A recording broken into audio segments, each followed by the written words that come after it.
नमस्कार, स्टार न्यूजमा स्वागत छ। म सुदर्शन आचार्य। सुरुमा प्रमुख समाचार।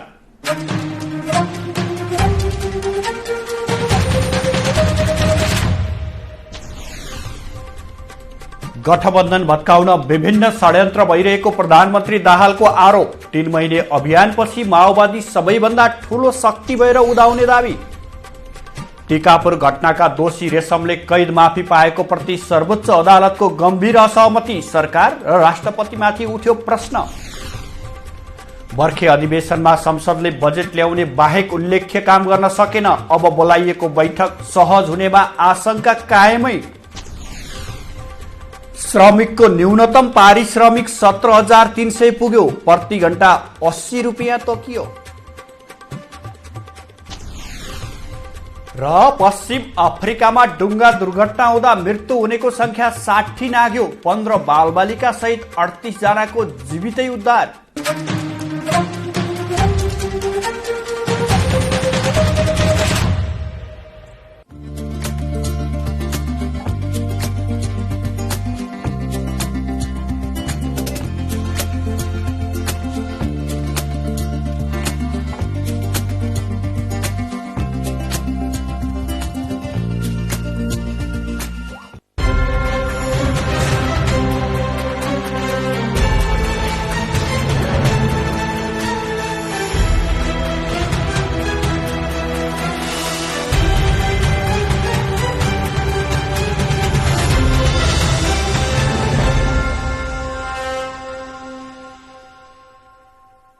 जनताको बोली बन्द गर्दै विभिन्न बहानामा संसद अवरोध गरिरहन्छन्। एक रिपोर्ट। नेपालको संसदमा देखा परेको पछिल्लो अवरोध प्रतिपक्षीको धर्मनिर्वाह गर्न मात्रै भएको हो कि भन्ने सुहाउने खालको छ। अर्कोतर्फ बहुमतका साथ बनेको अहिलेको प्रचण्ड सरकार केही दिन यतादेखि निरीह बन्दै गइरहेको आभास मिल्न थालेको छ। कानून निर्माण र नीति नियम बनाउनु पर्ने बेला यसरी संसद बैठक अवरोध कहिलेसम्म भन्ने प्रश्न प्रमुख प्रतिपक्षी एमालेमाथि उठ्न थालेको छ। साथै प्रतिपक्षीका माग र आवाज दबाउन किन सत्तापक्ष तल्लिन्छ, किन सत्ता र प्रतिपक्षबीच जुहारी चल्दैछ, आम प्रश्न यति बेला उठ्न थालेको छ। राज्यलाई आर्थिक बोझ बोकाउने तीनै तहका सरकार, जम्बो आकारको संसद र सांसदहरू, अन्य समिति उपसमितिका पदाधिकारीहरूले मज्जैले राज्यको दोहन गरेको गुनासो जनताको छ। यस्ता आरोप चिर्न पनि सदनको भूमिका र उपदेयतालाई बुझेर जनकेन्द्रित काम गर्नुपर्ने बेला उल्टै जनता निराश बनाएर जग हँसाउने काम दलहरूले गरेका छन्। अथाह जनप्रतिनिधिलाई पाल्ने जिम्मा निरीह जनताको काँधमा छ। यसले गर्दा चर्को कर उठाउनु परिरहेको छ। हरेक पाइलै पछि जनताले हरेक तहका सरकारलाई कर तिर्नुपर्छ। तर उनै जनताबाट निर्वाचित भएर सत्ता र सदनमा पुग्नेहरूको चर्तिकला हेर्दा आम जनतामा वितृष्णा बाहेक केही देखिँदैन। सबै दलको सहमतिबाट जसरी संविधान जारी भएको थियो त्यसै गरी वर्तमान जल्दाबल्दा मुद्दा र जनताका समस्यामा एकमत भएर जान सकिँदैन र? नक्कली भुटानी, ललिता निवास, सुनकाण्ड जस्ता महत्त्वपूर्ण फाइलहरू खुलेका छन्। यसमा कुनै पनि स्वार्थ नराखेर जनतालाई शिरमा राख्दै एकमतका साथ अघि बढ्न कसले रोकेको छ? संसद नै त्यस्तो सर्वोच्च निकाय हो जहाँ जनप्रतिनिधिहरू मिलेर लोकतान्त्रिक प्रक्रिया अवलम्बन गर्दै देशभित्र र बाहिर चाहिने कानून र नीति नियमहरू बनाउने गर्छन्, जसका आधारमा जनताले आफूलाई आवश्यक पर्ने सेवा सुविधा समेत प्राप्त गर्दछन्। त्यहाँ उपस्थित अधिकांश प्रतिनिधिहरूको मत अनुसार निर्णय हुने गर्छ। तर नेपालको संसदीय इतिहास विकृतिरहित छैन। त्यहाँ लडाईँ, झगडा, तोडफोड, हिंसा जस्ता धेरै घटना घट्ने गरेका छन्। ठूला दलले वा सरकार पक्षीय दलले प्रतिपक्षी वा साना दललाई व्यवस्था गर्ने, जनहित अनुसारका काम र निर्णयहरू नहुने हुन् कि भन्ने आशंकाले प्रतिपक्षी दल सचेत हुनुपर्छ। तर प्रतिपक्षीका नाममा आफ्ना मागहरू मात्रै ठिक छन् र सत्ता पक्षले पेश गरेका एजेन्डाहरू कुनै पनि ठिक छैनन् भनी संसद अवरोध गरी प्रक्रिया अघि बढ्न नदिने प्रयासहरू गर्ने गरेको देखिन्छ। प्रतिपक्षी सजग र सचेत रही गलत प्रक्रिया रोक्न खोज्नु स्वाभाविक पनि हो र यस्तो गर्नु पनि पर्छ। तर अस्वाभाविक रूपमा सरकारका काम कारबाहीमा असर पर्ने गरी संसदमा हलो अड्काउनु र भत्ता पचाउनु किमार्थ राम्रो पक्ष होइन। सांसदहरूको पछिल्लो तलब हेर्ने हो भने मासिक 66,070 रुपियाँ छ। त्यसबाहेक विशेष भत्ता, सञ्चार, विद्युत, खानेपानी खर्च बापत उनीहरूले मासिक 6,000 अतिरिक्त रकम पाउँछन्। संसद सचिवालयका अनुसार काठमाडौँमा घर नभएका सांसदहरूले मासिक 90,070 रुपियाँ र काठमाडौँमा घर भएका सांसदहरूले मासिक 81,070 रुपियाँ पाउने प्रावधान छ। अहिलेको अवस्थामा यसैगरी संसद अवरोध गर्ने, सरकारलाई कुनै काम गर्न नदिई सदन अवरोध गर्दा आफैतिर बाँड सोझिएको कुरा किन प्रतिपक्षीले बुझ्दैन? पार्टीभित्रको भडास सदनमा पोख्नु कति उचित? यसैगरी सत्तापक्षले प्रतिपक्षीको माग नबुझे जस्तो गरी अघि बढ्दै जाने परिपाटी कति नैतिक, कसलाई घाटा कसलाई नाफा, यो हेक्का राख्नु पर्दैन? यसरी सदन अवरुद्ध पारेरै राख्ने हो भने नीति नियम र कानुन कहिले बनाउने? देशको विकास निर्माणमा ध्यान कहिले दिने? हुन सक्छ लोकतन्त्रमा सरकारलाई स्वेच्छाचारी हुन नदिन कुनै पनि दल वा नागरिकको आन्दोलनको भूमिका छ, तर यही नाममा जनताको कदर नगरी हातखुट्टा बाँधेर सरकारलाई थन्काइराख्ने, कुनै पनि काम गर्न नदिने, परिवर्तन गर्न खोज्दा अवरोध गरी यथास्थिति कायम राख्ने हो भने देशको अवस्था अझै कस्तो हुँदै जाला? ठुलो र परिवर्तनकारी विकासको छलाङ मार्ने भन्दै गफ दिन नछाड्ने दलका नेताले एकैछिन शान्त भई सोच्नुपर्ने बेला भएको छैन र? 7 स्टार फोकेका लागि राजनीतिक ब्युरो। यता अर्थमन्त्री डाक्टर प्रकाश शरण महतले एमाले अनाहकमा बखेडा झिकेर संसदलाई प्रभावहीन बनाउने काम गरिरहेको टिप्पणी गर्नुभएको छ। बिहिबार जनकपुर धाममा नेपाल प्रेस युनियन धनुषाले आयोजना गरेको पत्रकार सम्मेलनमा मन्त्री महतले प्रतिपक्षीले विभिन्न बहाना झिकेर संसद गतिहीन बनाउने अधिकार नभएको बताउनु भएको हो। साथै उहाँले संघीयता, संघीय कानुन, संसद र कार्यपालिका चुस्त बनाएर प्राप्त उपलब्धि बचाउने कर्तव्य प्रतिपक्षीको पनि भएको भन्दै बखेडा छाडेर प्रक्रियामा आउन आग्रह गर्नुभयो। आवश्यकता हो, मध्य प्रदेशको पनि आवश्यकता हो।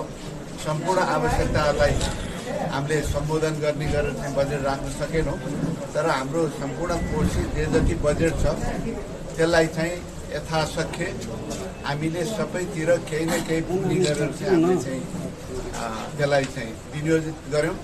अब हाम्रो मूल दायित्व।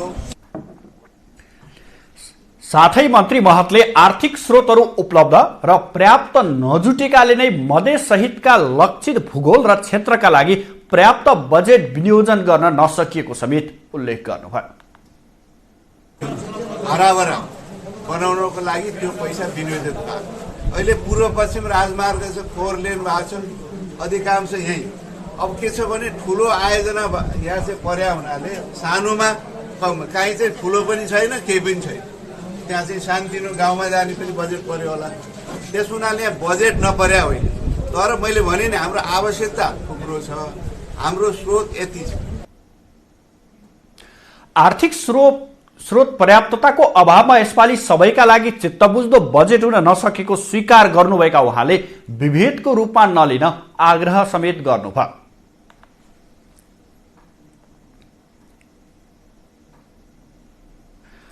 प्रतिनिधि सभा अन्तर्गतको सार्वजनिक लेखा समितिको बैठक गणपूरक संख्या नपुग्दा बस्दै नबसी स्थगित भएको छ। बिहिबार सिंहदरबारमा बोलाइएको संसदीय समितिको बैठक गणपूरक संख्या नपुगेपछि स्थगित गरिएको हो। सार्वजनिक लेखा समितिको बैठकमा बेरोजु सम्प्रेषण सम्बन्धी छलफल हुने विषय राखिएको थियो। संसदीय समितिको नेतृत्व चयन हुन नसकेको भन्दै प्रमुख प्रतिपक्षी दल नेकपा एमाले बैठक बहिष्कार गरेसँगै समितिमा गणपूरक संख्या नपुगेको हो। बैठक बस्न नसकेपछि सञ्चारकर्मीसँग कुरा गर्दै समितिका ज्येष्ठ सदस्य एवं सभापति अर्जुन नरसिंह केसीले बेरोजु आर्थिक हिनामिना र अनियमितताबारे छलफल गर्न लागेको भए पनि कोरम नपुग्दा बैठक बस्न नसकेको बताउनुभयो। भाग लिने नलिने अथवा अहिलेको राष्ट्रिय परिस्थिति र लेखा समिति जस्तो महत्त्वपूर्ण समिति जुन समितिलाई ब्रिटिस पार्लिमेन्टले त के भन्छ भने Queens committee of the parliament भन्छ, किनभनेदेखि संसारभरिकै लोकतन्त्रको मूल कुरा भने मतदाताको ट्याक्स उसको कर चाहिँ सदुपयोग भएको कुरा हेर्नुपर्छ र त्यस्तो हेर्ने काम चाहिँ लेखा समितिले गर्छ। ज्येष्ठ सदस्य सभापति केसीले सबै समितिमा सभापति सकेसम्म चाँडो चयन हुनुपर्ने उल्लेख गर्नुभयो। नेपाली कांग्रेसका सांसद अर्जुन नरसिंह केसीले सरकारको मिलेमतो बिना विमानस्थलबाट 100 क्विन्टल सुन बाहिरिन नसक्ने बताउनु भएको छ। बिहिबार सिंहदरबारमा सञ्चारकर्मीहरूसँगको कुराकानीमा केसीले यही साउन 2 गते त्रिभुवन अन्तर्राष्ट्रिय विमानस्थलबाट तस्करी भएको ठूलो परिणामको सुन सरकारमा रहेका शक्ति सम्पन्न व्यक्तिहरूको मिलेमतो सम्भव हुन नसक्ने बताउनुभयो। उहाँले 2वटा मोटरसाइकल र 2 तोला सुन समेत नछाड्ने विमानस्थलबाट 61 किलो सुन बाहिरिनुले सत्ताको संलग्नता रहेको स्पष्ट हुने बताउनुभयो। उहाँले सुन तस्करीको अनुसन्धानका लागि निष्पक्ष, पारदर्शी, न्यायिक आयोग गठन हुनुपर्ने धारणा समेत राख्नुभयो। चाहिँ नि एक्सरे गरेर हेर्न सक्ने एयरपोर्ट यो सत्तामा बसेका शक्ति सम्पन्न व्यक्तिहरूको कहीँ मिलोमतो र संलग्नता नभइकन 1 क्विन्टल सुन एयरपोर्टबाट बाहिर निस्किन्छ। त्यसलाई छान्नको निम्ति निष्पक्ष, पारदर्शी, न्यायिक आयोग गठन हुनुपर्छ भन्ने त मै भन्छु। नेता केसीले संसद बन्धक राख्ने कुरा प्रमुख प्रतिपक्षीको स्वभावका रूपमा परिणत हुँदै गएको पनि उल्लेख गर्नुभयो। अब केही बेर विश्राम।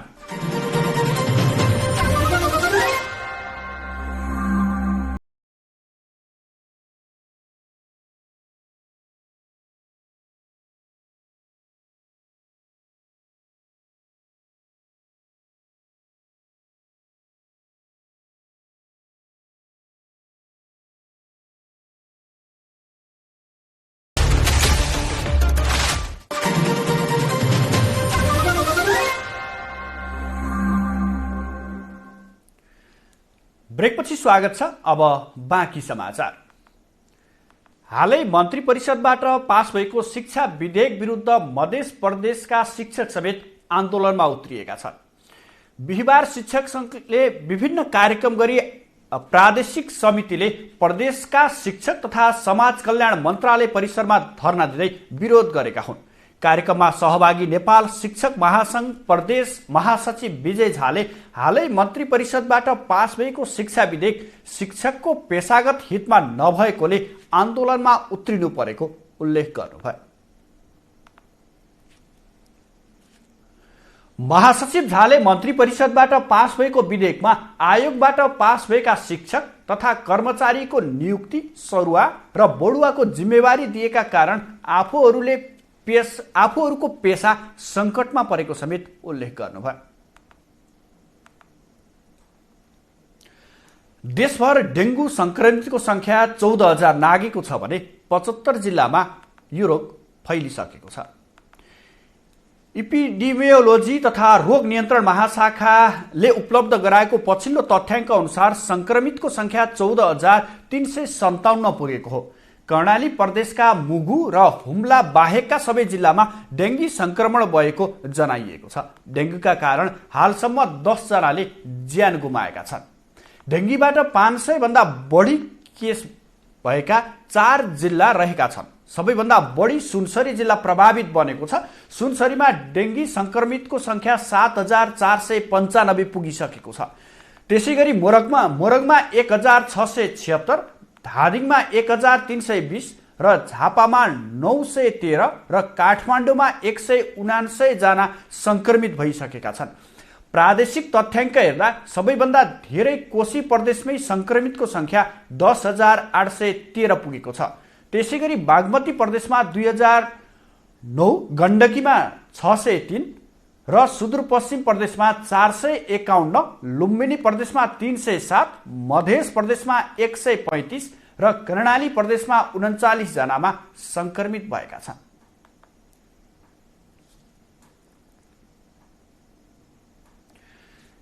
कैलाली र कञ्चनपुरबाट सुरु भएको यो वर्षको आँखा पाक्ने रोगको संक्रमण यति बेला देशभर नै देखिएको छ। अहिले आँखा पाक्ने समस्याबाट बालबालिका, युवा युवती, वयस्कदेखि वृद्धसम्म ग्रसित छन्। आँखा चिलाउने, आँखाबाट आँसु बग्ने जस्ता लक्षण यो रोगबाट देखिने गरेको छ। आँखाको समस्या देखिएसँगै अस्पतालमा उपचारका लागि बिरामीको चाप समेत बढेको छ। एक रिपोर्ट। पछिल्लो समय आँखा पाक्ने समस्या देशभर फैलिएको छ। गर्मियामा धुलो धुवा बढी हुने हुँदा आँखा पाक्ने समस्या धेरैमा देखिन्छ। आँखा रातो हुनु, आँखाबाट आँसु बग्नु, ढकेनी सुन्निनु, कचेरा आउनु आँखा पाक्ने संकेत हुन्। आँखा पाक्ने रोगलाई चिकित्सकीय भाषामा कन्जक्टिभाइटिस भनिन्छ। आँखा पाक्दा आँखाको सेतो भागको बाहिरी तह र ढकनीको भित्री तहमा पोलेको महसुस हुन्छ। एडिनो भाइरस ब्याक्टेरिया र रोग प्रतिरोधक क्षमता कम हुँदा आँखा पाक्ने गर्छ। एडिनो भाइरसका कारण एकबाट अर्को व्यक्तिमा आँखा पाक्ने रोग छिटो सर्छ। यदि घरमा एकजनाको आँखा पाकेको छ भने परिवारका अरू सदस्यलाई पनि सर्छ। यो समस्या 3-4 दिनमा ठीक हुन्छ। नेत्र चिकित्सक डाक्टर रमेश बहादुर प्रधानले अहिले आँखा पाक्ने समस्या मुलुकभर सरुवा रोगका रूपमा फैलिएको भन्दै यो रोग विशेष स्विमिङ पुलबाट बढ़ी सर्ने बताएका छन्। मानिसको सम्पर्कबाट यो रोग सर्ने गरेको बताउँदै उनले रोगीको सामग्री प्रयोग गर्ने, हात मिलाउने तथा मानिसको प्रत्यक्ष सम्पर्कबाट प्रयोग गरेको टावल प्रयोग गर्न नहुने बताएका हुन्। आँखा पाक्ने रोग जटिल नभए पनि चिकित्सकको सल्लाह बिना नै औषधि प्रयोग नगर्न उनले सुझाव दिएका छन्। रोग लागेपछि आँखा चेक जाँच नगरी औषधि प्रयोग गर्न, फोहोर हातले आँखा मिच्ने जस्ता कार्य नगर्न उनको सल्लाह थियो। एकदमै सरल रोग हो। सरल रोग भनेर मान्छेहरू यहाँ सबै आत्तिएर आई कन्ट्याक्ट हुँदै अगाडि हेर्दैमा पनि सरसर डाक्टर साहब भनेर एकदम आत्तिएर आउनु भएको देख्छु। त्यस्तो खास केही पनि होइन। यो चाहिँ पर्सनल हाइजिनको कमी र एकले अर्काबाट कन्ट्याक्टबाटै सर्ने हो। कसैले प्रयोग गरेको सामान, कसैले प्रयोग गरेको ठाउँमा हात राखियो भने त्यसरी नै यो कुनै न कुनै मिडियाको थ्रुबाटै यो सर्छ। नसरेको मान्छेले पनि आफूलाई नहोस् भनेर त्यसरी सजग हुनु पर्यो र भएको मान्छेले पनि अरूलाई अब यो नसरोस् भनेर हामी आफैले पनि आँखातिर अनुहारतिर हात लगायौँ कि धोइहाल्ने, सेनिटाइज गऱ्यो भने यसबाट केही हदसम्म निको हुन्छ। अलिकति पनि यो पसलमा गएर आफै औषधि किनेर राख्ने सिस्टमलाई चाहिँ हामीले रोक्नै पर्छ, बन्द गर्नुपर्छ। नभएन भने अझ अप्ठ्यारो स्थिति आउन सक्छ। त्यसैगरी डाक्टर प्रधानले आँखा पाक्ने रोगबाट बच्न भिडभाडमा नजाने, भौतिक दूरी कायम गर्ने जस्ता सजगता अपनाउन जरुरी रहेको बताएका छन्। बढ़ी जसो विद्यार्थीहरूबाट आँखा पाक्ने रोग सर्ने गरेको बताउँदै उनले अहिले महामारीका रूपमा आँखा पाक्ने रोग फैलिरहेकाले विद्यालयमा भौतिक दूरी कायम गरेर पठन पाठन गर्न समेत आग्रह गरेका छन्। सबैभन्दा एकैचोटि मास रूपमा सर्ने स्कुलमा हो बच्चाहरू। अब त्यही भएर अहिले स्कुलबाट टिचरले आँखा रातो देख्ने बित्तिकै फर्काइदिइहाल्छ, त्यो पनि राम्रै हो। तर के छ भने लागेको 3-4 दिनसम्म चाहिँ एकदम अरूलाई सर हुन्छ, यो पछि चाहिँ अलिक त्यति सर्दैन। त्यसले गर्दा बच्चालाई हुने बित्तिकै 4-5 दिनसम्म चाहिँ घरैमा राखौँ, नपठाउँ, स्विमिङ गर्न नपठाउँ, आफू पनि परिवारसँग स्विमिङ गर्न नजाउँ र जहाँ चाहिँ यो औषधिहरू पनि यसको गलत प्रयोग नगरौँ। डाक्टरलाई देखाएर, सम्बन्धित व्यक्तिलाई देखाएर मात्रै औषधिहरूको प्रयोग गरौँ। रोग प्रतिरोधात्मक क्षमता अनुसार संक्रमण हुने गर्दछ। रोगसँग लड्ने क्षमता बढी हुँदा सामान्यतः 4 देखि 5 दिन र कमजोरी हुँदा बढीमा 2 सातासम्म समस्या देखिन्छ। सजगताका लागि कालो चस्मा लगाउँदा उपयुक्त हुन्छ। यो रोग सर्न नदिन बच्चालाई सकेसम्म बिरामी अवस्थामा स्कूल नपठाउने तथा रोगीहरूको भीड़भाड़मा जान नदिने गर्नुपर्दछ। हात धोएर मात्र आँखामा औषधि हाल्ने गर्नुपर्छ। कहिलेकाहीँ एउटा आँखामा मात्र संक्रमण छ भने औषधि चुहेर अर्कोमा गयो भने त्यसबाट पनि सर्न सक्छ। यसका साथै सबैभन्दा महत्वपूर्ण कुरा भनेको आँखाको सरसफाईमा ध्यान दिने, 2 देखि 3 पटक आँखालाई मनतातो सफा पानीले सफा गर्ने र केही समय बन्द गरेर बस्ने गर्नुपर्दछ। त्यसो गर्दा आँखाले आराम पाउँछ। 7 स्टार 4K का लागि क्यामेरामा विजय ठाकुराटीका साथमा सुर्जन बोहराको रिपोर्ट। वैदेशिक रोजगार बोर्डले रोजगारीका लागि विदेशमा रहेका नेपालीलाई स्वास्थ्य सेवा प्रदान गर्ने उद्देश्यले सञ्चालनमा ल्याएको टेलिमेडिसिन सेवा प्रभावकारी देखिएको छ। गत आर्थिक वर्षको 4 महिनामा 937 जनाले टेलिमेडिसिन सेवा लिएका छन्। उनीहरूले वैदेशिक रोजगारीको क्रममा विभिन्न देशमा रहेका नेपाली कामदारलाई स्वास्थ्य सेवा प्रदान गर्ने उद्देश्यले वैदेशिक रोजगार बोर्डले सञ्चालनमा ल्याएको टेलिमेडिसिन सेवा मार्फत स्वास्थ्य सेवा लिएका हुन्। टेलिमेडिसिन सेवा लिनेमा सबैभन्दा बढी मलेसियाबाट 275 जना रहेका छन्। त्यसैगरी साउदी अरेबियाबाट 227, युएईबाट 97, कुवेतबाट 71, कतारबाट 104, जापानबाट 19, कोरियाबाट 57, पोर्चुगलबाट 11, रोमानियाबाट 11 र अन्य मुलुकबाट 65 गरी जम्मा 937 जनाले सेवा लिएको बोर्डले जनाएको छ। गत आर्थिक वर्षको चैत महिनाबाट सुरु गरेको टेलिमेडिसिन सेवा प्रभावकारी रहेको बोर्डका कार्यकारी निर्देशक डाक्टर द्वारिका उप्रेतीले जानकारी दिनुभयो। विभिन्न डाइमेन्सनहरू हुँदो रहेछ, तरिकाहरू फरक फरक हुँदो रहेछ। हामीले चाहिँ नि यो अहिले पाइलट टेस्टको रूपमा गत आर्थिक वर्षमा 4 महिनाको हाराहारीमा चलायौँ र 900 प्लस सेवाग्राहीहरू मजदुरहरूले चाहिँ नि त्यहाँबाट लाभान्वित हुने अवसर पाउनुभयो र 16वटा देशहरूबाट त्यहाँ चाहिँ नि त्यो टेलिमेडिसिनको सेवा लिनुभयो। बोर्डले श्रमका लागि नयाँ गन्तव्यको खोजीको सन्दर्भमा भने खासै प्रगति हासिल गर्न सकेको छैन। विशेष गरी श्रम सम्बन्धी दुई देशबीच हुनुपर्ने सम्झौता नभएका कारण बोर्डलाई त्यतातर्फ काम गर्न अप्ठ्यारो भएको कार्यकारी निर्देशक उप्रेतीले जानकारी दिनुभयो। भएको कारणले र त्यो द्विपक्षीय गभर्नमेन्टको सम्झौताको अभावले के पोइन्टमा जाने, कस्तो काम गर्ने, यी कुराहरूले गर्दाखेरि अलि अन्यल जस्तो फिल भएर कार्यक्रमहरू वैदेशिक रोजगारीको प्रभावकारी हुन सकेको छैन। बोर्डले वैदेशिक रोजगारीमा रहेका श्रमिकहरूलाई उपलब्ध गराउँदै आएको राहत उद्धारको रकम समय सान्दर्भिक नभएको भन्दै ऐन संशोधनका लागि सचिवको अध्यक्षतामा 8 सदस्यीय समिति समेत गठन गरेको छ। अब आर्थिक समाचार।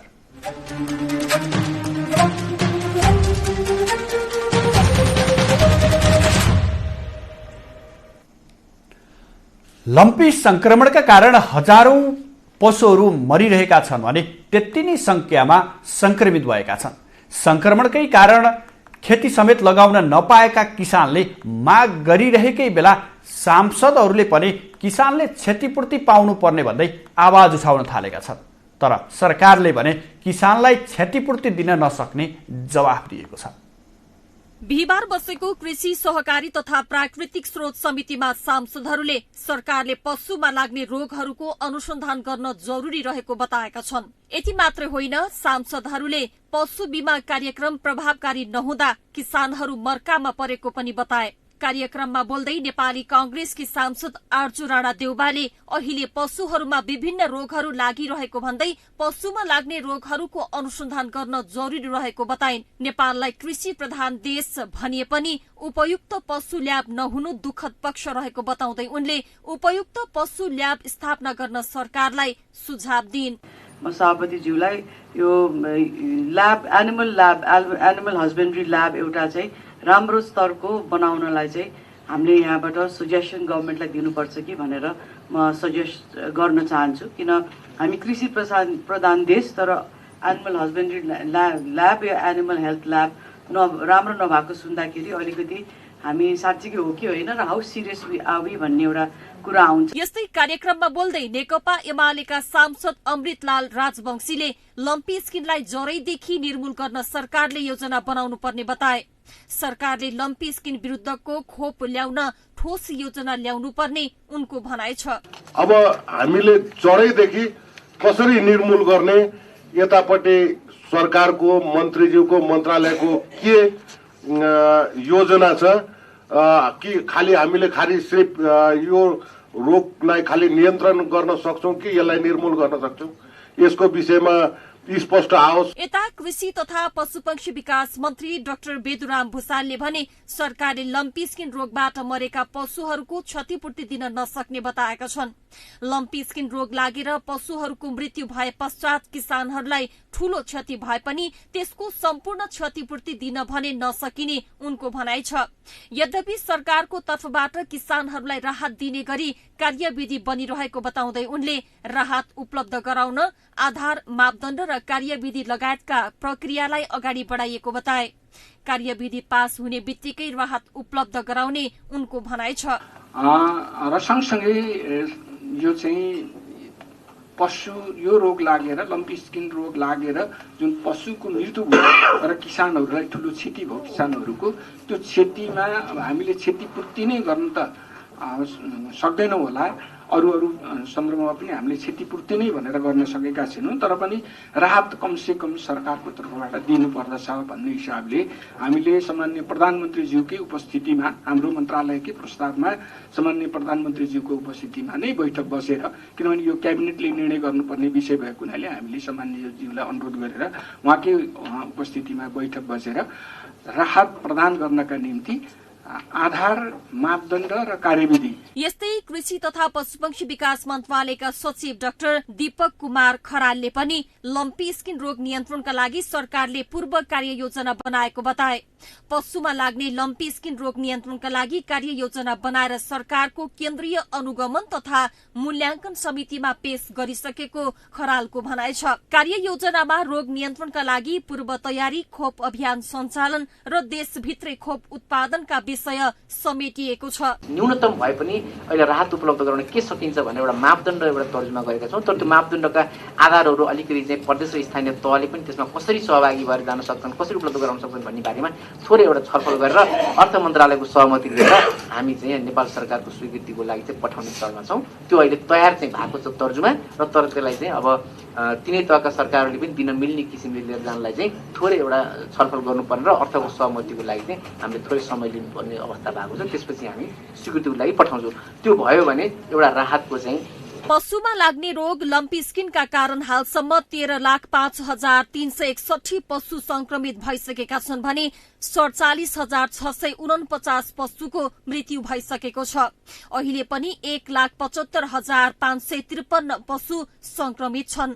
यद्यपि सरकारले अहिले भने सबै प्रदेशमा लम्पी स्किन विरुद्धको उपचार, लक्षण लगायतका विषयमा सचेतना दिइरहेका कारण मृत्यु दर घटेको छ। 7 स्टार 4K का लागि मीरा साउन्द, काठमाडौँ। नेपालले आर्थिक वृद्धि दरमा प्रगति गर्न नसक्दा अल्पविकसित मुलुकबाट विकसित र समृद्ध मुलुक बन्न सकेको छैन। तर नेपाल अल्पविकसित मुलुकबाट विकासशील मुलुकमा स्तर उन्नति हुँदा युरोपियन युनियनबाट पाउने कोटा र अन्तर्राष्ट्रिय ऋण तथा वैदेशिक लगानी गुम्न सक्ने सम्भावना पनि उत्तिकै देखिने गर्छ। के फाइदा हुन्छ त अल्पविकसितबाट विकसित मुलुक हुँदा? एक रिपोर्ट। नेपालले आर्थिक वृद्धि दरमा प्रगति गर्न नसक्दा अल्पविकसित मुलुकबाट विकसित र समृद्ध मुलुक बन्न सकेको छैन। तर यसका जानकार विज्ञले भने यसबाट हुने फाइदा र बेफाइदा विषयमा चर्चा गरेका छन्। राष्ट्रिय योजना आयोगका उपाध्यक्ष डाक्टर मीनबहादुर श्रेष्ठले अल्पविकसित मुलुकबाट विकासशील मुलुकमा स्तरोन्नति हुँदा गुम्ने भन्दा बढी फाइदा हुने भन्दै त्यसको तयारी थालेको बताएका छन्। बिहिबार नेपाल चेम्बर अफ कमर्सले 16औं पञ्चवर्षीय योजना र सन् 2026मा अल्पविकसित मुलुकबाट विकासशील मुलुकमा स्तर उन्नतिका विषयक छलफल कार्यक्रममा बोल्दै उनले यस्तो बताएका हुन्। नेपाल अल्पविकसित मुलुकबाट विकासशील मुलुकमा स्तरोन्नति हुँदा युरोपियन युनियनबाट पाउने कोटा र अन्तर्राष्ट्रिय ऋण तथा वैदेशिक लगानी गुम्ने उनको भनाइ छ। युरोपियन युनियनले दिने कोटामा नेपालले पूरा गर्न सकेको छैन भने विश्व बैंक र एसियाली विकास बैंकले दिने ऋणमा र वैदेशिक लगानीमा पनि खासै असर नपर्ने देखिएको श्रेष्ठको धारणा छ। विकासशील मुलुक भएपछि हाई लेभलमा पर्यटकहरू आउने ठूलो सम्भावना रहेको उनको दाबी छ। अब ठ्याक्कै हामीले असर बिहोर्नु पर्ने क्षेत्रहरू के त भन्दा 2-3वटा छन्। जस्तो कि एउटा युरोपियन युनियन अन्तर्गत पाइरहेका केही कोटाका सुविधाहरू हामीले गुमाउँछौँ। तर त्यो पनि सही किन होइन भने त्यसमा GSP+3 भन्ने केही क्याटेगोरीहरू छन्, त्यो हामीले धेरै पूरा गरिसकेका छौँ र 1-2वटा हामीले कम्प्लिट गर्यौँ भने त्यो युरोपियन युनियनतिर जाने हाम्रो एक्सपोर्टलाई त्यति असर पर्दैन। अमेरिकाले जे जति कोटा दिएको थियो त्यो हामीले पुरा प्रयोग गरेकै थिएनौँ हैन। अमेरिका र क्यानाडाको अध्यक्षज्यूले कुरा गर्नुभयो। अर्को कुरो उनीहरू आफैले पनि त्यो चाहिँ कोटा बिस्तारै हटाउँदै गएको अवस्था पनि हो। त्यसकारण यी चाहिँ हामीले गुमाउने अथवा अलिकति चुनौती सामना गर्नुपर्ने क्षेत्र हो। त्यस्तै नेपालले आर्थिक वृद्धि दरमा प्रगति गर्न नसक्दा अल्पविकसित मुलुकबाट विकसित र समृद्ध मुलुक बन्न नसकेको उपाध्यक्ष श्रेष्ठको भनाइ छ। मुलुकले आर्थिक वृद्धि दर उच्च रूपमा बढाउन नसक्दा अहिलेसम्म अल्पविकसित मुलुकको सूचीमा रहेको उनको दाबी रहेको छ। श्रेष्ठले मुलुकको प्रति व्यक्ति आय, मानव विकास सूचाङ्क र आर्थिक जोखिम सुधार भएकाले अल्पविकसितबाट स्तरोन्नति भएर विकासशील मुलुकको सूचीमा समावेश हुन लागेको धारणा राखेका छन्।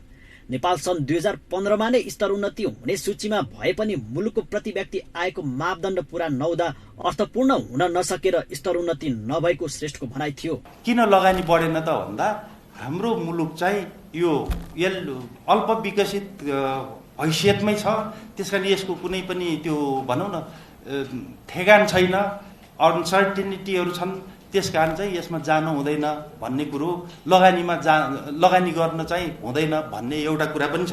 ट्यागहरू लागिसकेपछि यो हामीले चाहिँ ब्याकप्याकर मात्रै आए भनेर भन्छौँ नि, किन चाहिँ राम्रा हाई क्लासका आएनन् त भन्दा यो अल्प विकसित त्यहाँ धेरै किसिमका समस्या हुन सक्छन्। नेपाल सन् 2026मा अति कम विकसशील राष्ट्रको सूचीबाट स्तरोन्नति हुने भएकाले त्यसपछिको अवस्थालाई मध्यनजर गरेर रणनीति तयार भइरहेको बेला श्रेष्ठको यस्तो धारणा आएको हो। यसअघि सन् 2015मा नै नेपाल अल्प विकसित मुलुकबाट विकसित मुलुकतर्फ लैजाने तयारी भए पनि आर्थिक रूपमा विपन्न नै रहने र आउने आर्थिक सहयोग पनि घट्ने भएकाले स्तरोन्नति हुन चाहेको थिएन। 7 स्टार 4K का लागि एजेन्सीको सहयोगमा सुर्जन बोहराको रिपोर्ट। प्रमुख राजनीतिक दलका नेताहरूले सहकारी संस्थाहरूको अनुगमन गर्न नसकेको भन्दै सरकारको आलोचना गरेका छन्। नेपाल बचत तथा ऋण केन्द्रीय सहकारी संघ लिमिटेडले आयोजना गरेको कार्यक्रममा सहभागी नेताहरूले कानून र अनुगमनमा कडाई नगरेकै कारण सहकारी संस्थामा विकृति भित्रिएको बताएका हुन्। सरकारले सहकारी संस्थाहरूको अनुगमन गर्न नसकेको भन्दै प्रमुख राजनीतिक दलका नेताहरूले आलोचना गरेका छन्। नेपाल बचत तथा ऋण केन्द्रीय सहकारी संघ लिमिटेडले बिहिबार काठमाडौँमा आयोजना गरेको एक कार्यक्रममा पुगेका नेताहरूले सरकारकै उदासीनताका कारण सहकारी संस्थाहरूमा विकृति भित्रिएको भन्दै आलोचना गरेका हुन्। सत्तारूढ माओवादी केन्द्रका नेता लीलामणि पोखरेलले सहकारी संस्थाहरू समाजवादमा जाने मुख्य आधार भएकाले सरकारले त्यसलाई सोही अनुसार अघि बढाउनु पर्ने बताए। जथाभावी सहकारी संस्था दर्ता प्रक्रिया अघि नबढाउन पनि नेता पोखरेलले आग्रह गरेका थिए। दर्ता गर्ने प्रक्रिया सरकारको जुन गर्ने निकाय हो त्यसले त्यो योग्य छ कि छैन, त्यसमा स्किल छ कि छैन भन्ने त्यो विचारै नगरिकन दर्ता पनि गर्दैन, अनि दर्ता गरेर छोडिदियो, अनि त्यसले गर्दाखेरि यसमा देखा परेको विकृति हो। तर सहकारी अनिवार्य शर्त हो। त्यस्तै नेकपा एमालेका नेता खगराज अधिकारीले सरकारले ध्यान नदिएकै कारण सहकारी संस्थाहरूमा विकृति भित्रिएको आरोप लगाएका छन्। सहकारी संस्थाहरूको उचित परिचालन हुने गरी कानून संशोधन गर्न पनि सरकारसँग अधिकारीको माग छ। साथै उनले सरकारले सहकारी संस्थाहरूलाई आवश्यक सहुलियत र सुविधाहरू पनि उपलब्ध गराउनु पर्ने र केही सहकारीको कमी कमजोरीलाई लिएर सबै सहकारी उस्तै हुन् भन्न नहुने बताए। भित्रका समस्याहरू र सहकारीलाई यसले अब जुन किसिमका बाधा अवरोधहरू छन् सहकारीका, शिक्षा सहकारी, स्वास्थ्य सहकारी, कृषि सहकारी जस्ता सहकारीका विभिन्न विषयगत सहकारीहरू छन्, तिनलाई सरकारले दिनुपर्ने जुन सहुलियत सुविधाहरू या तिनका निम्ति बनाइदिनु पर्ने नियमहरू हुन्, कानुनहरू हुन्, ती कानुनमा गर्नुपर्ने संशोधनका कुराहरू यसमा सरकारले ध्यान दिएको छैन। त्यसमा मेरो पहिलो चासो। यसैगरी नेपाल बचत तथा ऋण केन्द्रीय सहकारी संघ लिमिटेडका पूर्व अध्यक्ष केशव बडालले सहकारी बारे गहिराईमा पुगेर बुझ्न र त्यसको उचित व्यवस्थापन हुने गरी नीतिगत निर्णयहरू गर्न सरकार, संसद र राजनीतिक दलहरूलाई आग्रह गरेका छन्। उनले संविधानमा व्यवस्था गरे अनुसारको समाजवाद उन्मुख अर्थतन्त्र निर्माणका लागि सहकारी विकल्प नभएको पनि स्पष्ट पारे।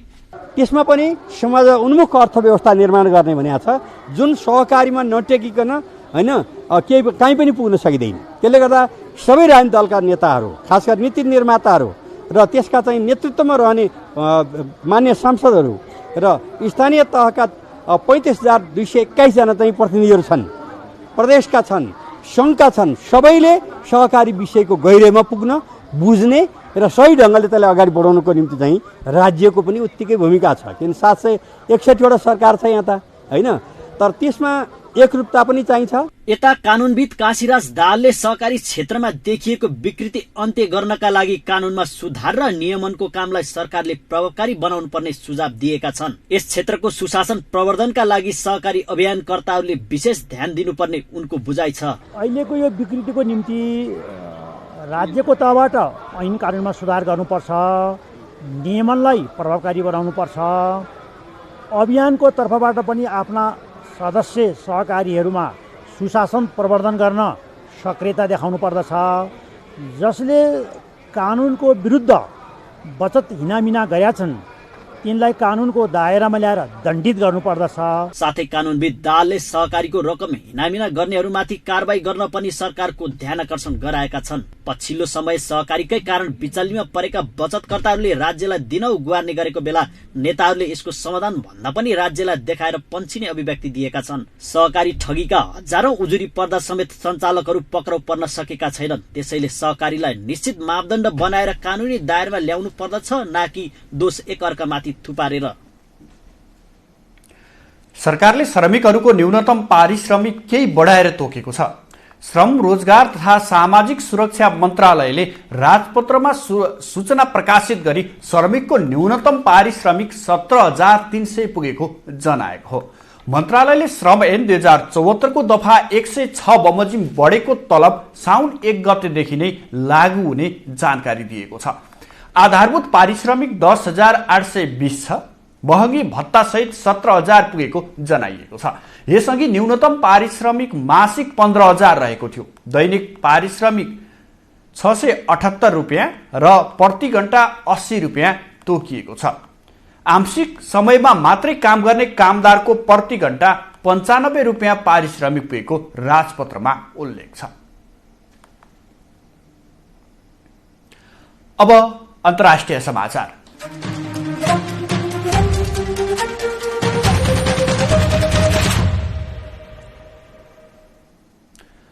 पश्चिमी अफ्रिकी देश को बढेको समुद्री तटमा आप्रवासीहरू बोकेको डुङ्गा पल्टिँदा मृत्यु हुनेको संख्या 60 नागेको छ।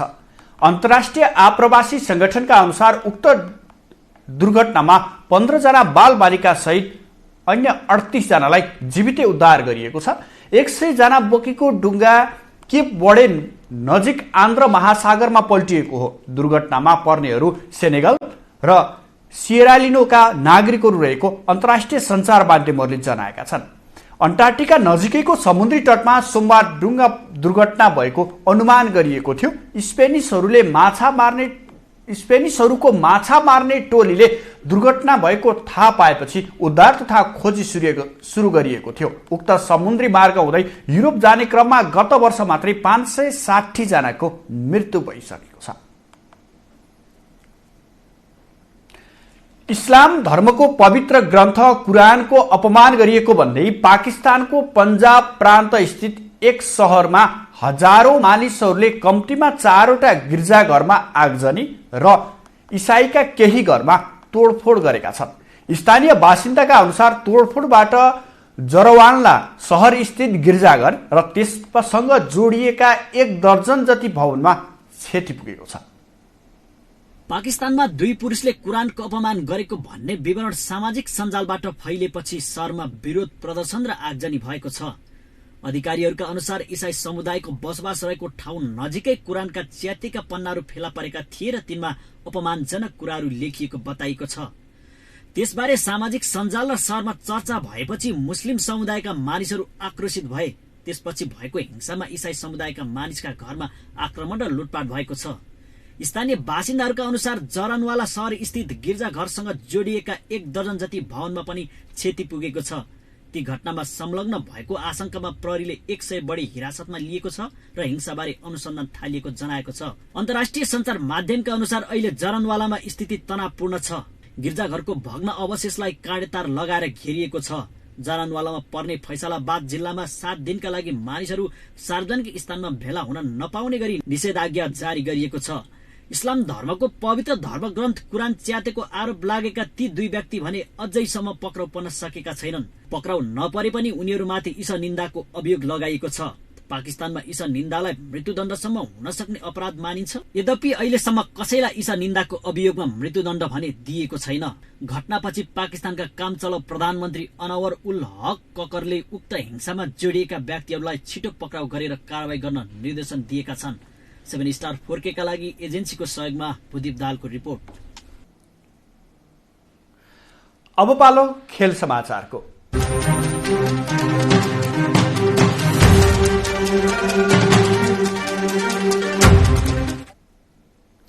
घरेलु टोली युएई पहिलो टी20मा न्युजिल्यान्डसँग 19 रनले पराजित भएको छ।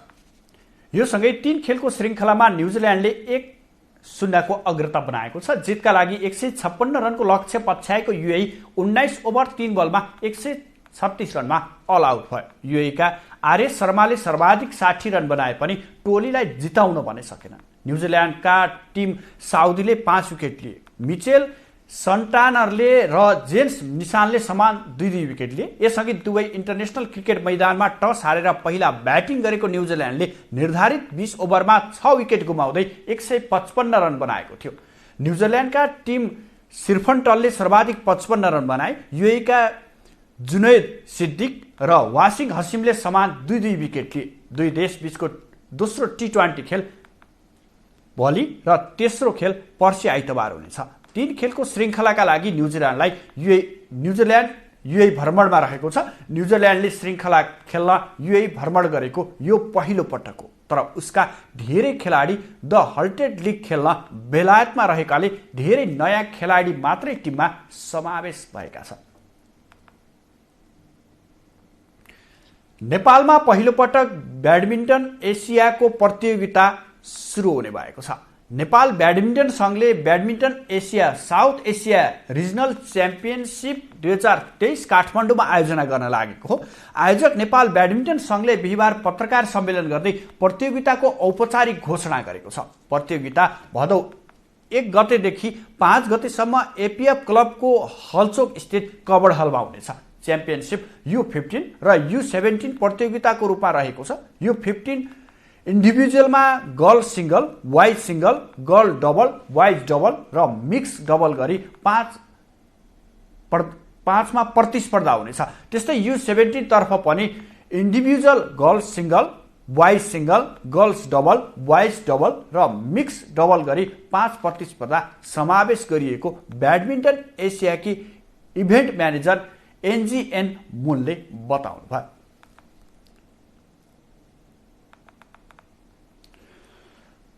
हामी स्टार न्यूजको अन्तमा आइपुगेका छौं। जाँदा जाँदै प्रमुख समाचार पुनः एकपटक।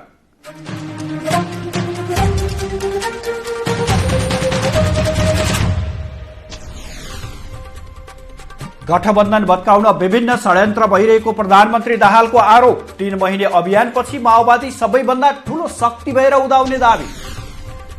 टिकापुर घटनाका दोषी रेशमले कैद माफी पाएको प्रति सर्वोच्च अदालतको गम्भीर असहमति। सरकार र राष्ट्रपतिप्रति उठ्यो प्रश्न। भर्खे अधिवेशनमा संसदले बजेट ल्याउने बाहेक अन्य उल्लेख्य काम गर्न सकेन। अब बोलाइएको बैठक पनि सहज हुनेमा आशंका कायमै। श्रमिकको न्यूनतम पारिश्रमिक 17,300 पुग्यो। प्रति घण्टा 80 रुपियाँ तोकियो। र पश्चिम अफ्रिकामा डुङ्गा दुर्घटना हुँदा मृत्यु हुनेको संख्या 60 नाग्यो। 15 बालबालिका सहित 38 जनाको जीवितै उद्धार।